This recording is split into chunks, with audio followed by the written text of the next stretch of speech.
So I grew up in Warwick, which is quite a small town with a few sets of traffic lights and only one parking inspector. I moved to Brisbane when I was 17 purely because it was the closest big city. It was kind of this necessary stopover before I would arrive somewhere like bigger and less familiar, but inevitably more impressive, or at least in my mind. But I've been in Brisbane for 6 years now. I live this asymmetrical existence of fortnightly Centrelink payments and 3 shifts at the cinema a week and mostly just 2 meals a day. The passing of weeks seems to be marked by the routine of rent and whenever Broad City becomes available for download. But when I was a kid, I used to think about myself in the future, and when I grew up, I just assumed I would have money. I don't know why, our family didn't really have much money, but it kind of seemed like an inevitability for me. It was almost unavoidable, like I would really have to fuck up to just not end up with a bunch of money when I was older. And this is just such like a blithe optimism of a child who lives in a world with no causality.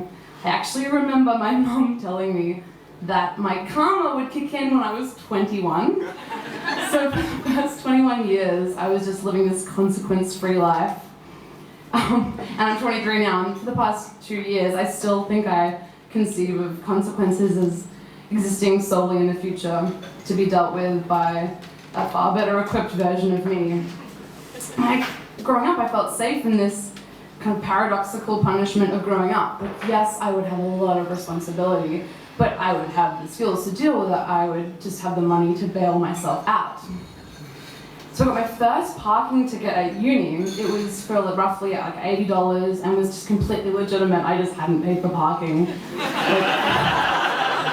I just never really have spare change, and my credit card is always declined because I've inevitably maxed it out. So I just put it straight in the glove box and didn't really think about it because I'd heard that like sometimes the Brisbane Council is just like a bit lazy and doesn't follow up on these kind of things. So I was like, oh, I'll just wait a little while, and if I get a letter, which I might not, then maybe I'll pay them. I got my second fine at uni as well, and that was because I parked like 8 hours in a 2-hour zone. This was like, would have been maybe a little bit excusable if I like misread the signs, but like they're really easy to read. I just didn't do that at all. I think I just had this kind of residual invincibility from childhood and just thought I could take a gamble and get away with it. And I kind of brought this very wonky logic to the risk I was running every time I left my car illegally parked. I would like reason that, oh, like the parking inspector will take pity on me. He'll see like that really ugly dent over the front wheel, or like all the open chocolate wrappers just strewn across the passenger seat, or like the unexplained fork on the dashboard. And they just like fully comprehend like the disarray of my life and just not want to add to it. It's ridiculous. I gambled 9 times and lost 9 times. Each time I would take the ticket from under the windscreen wiper and just put it very quickly into the glove box and just never look at it, never see it again really. These parking tickets, I kind of viewed them as glitches in my timeline. In my mind, like parking tickets are for like very muscled dads with quite obnoxious incomes. It was so clear that I had no money. Like I couldn't pay for these fines. It was so obvious to me. I wasn't obvious to everyone else. So I couldn't obviously pass the buck, and I couldn't bail myself out either. Living as a student in Brisbane meant that I was caught between these two realities. So for me, Brisbane had started as a suspended reality between Warwick and where I'd eventually end up. But here in Brizzy, I should be able to just slip under the radar, stay completely off the record, and just kind of keep rehearsing, I guess. Here, my days are filled with life admin, which maybe some of you are familiar with. It's a very elastic term that can describe anything you're doing, really. So you can just clean your iTunes library, and that's life admin.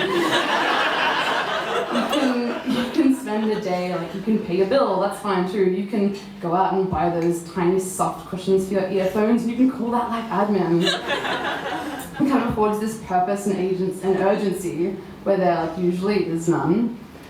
And it was this kind of shapelessness to my days which I really wanted to savor, because in 15 or so years I didn't want this time back. I wanted to be happy where I was.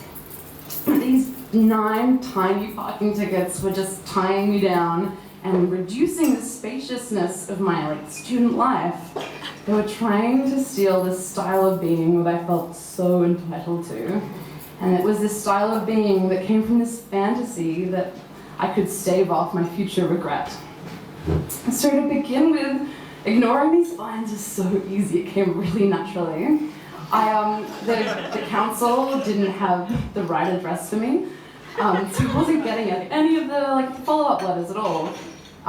Sounds like they just had the wrong address miraculously, but when I came back from overseas, I just moved to a new house and never told them where I lived.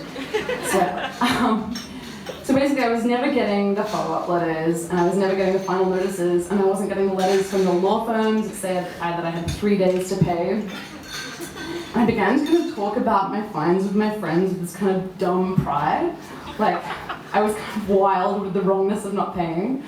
But I was just kind of cheerfully self-destructing over the course of 6 months. As I got more and more fines, I started to wonder what I would owe. I knew they were filling up in my glove box, but I wasn't adding up the total. And I had a feeling that I had around 7 fines. I started to talk about them with this kind of performed robustness. My refusal to pay hinted at some deep recklessness that I had, but it was just stubbornness and laziness and fear. It was no deep recklessness at all. For instance, if I was giving someone a lift somewhere, I would be so petrified that they would open the glove box and all my curled up fines would spill out over them. So I was driving my boyfriend to breakfast one day, and we just started dating actually, so I was still kind of searching for ways to sneakily impress him. And we were driving along Kangaroo Point, and I thought if I took a really cool shortcut to West End that I'd get that done.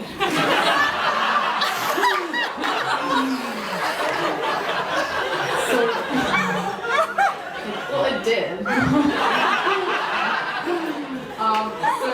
I guess maybe some of you guys know this shortcut. There are 2 really obvious stop signs, both of which I saw and both of which I just rolled right through very coolly. I was immediately pulled over by the police and given a $340 fine. I just tried really hard not to cry, and asked if maybe there was a payment plan I could enter into. Not that I really needed to or anything. But when I got a speeding ticket the week after that it's ridiculous. For speeding along the street that I live in, I know how fast I can go. I really had to distract myself from not adding up everything that I owed.